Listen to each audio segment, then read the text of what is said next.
এটা কোন patient? Hello কাকু, তো ট্রেন দেখা যায়।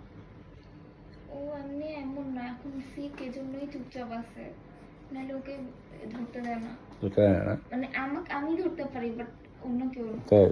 ও ও সারাদিন আমার সাথেই থাকে, মানে আমার মাথায়, নাহলে আমার ঘাড়ে, আমি বসে থাকলে আমার হাঁটুতে। ঠিক আছে, তাহলে ওষুধগুলো খাওয়ান, আমাকে থার্ড ডে এবং 7 ডেতে আমাকে একটু জানায় যে এটা ইমপ্রুভ হচ্ছে কিনা। ইমপ্রুভ হলে এটাই চলবে, ঠিক আছে? তারপরে পুরোপুরি ভালো হয়ে গেলে ওকে নিয়ে আমরা কি করব,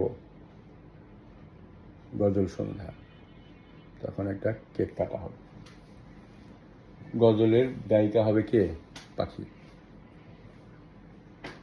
হ্যালো আসেন দেখি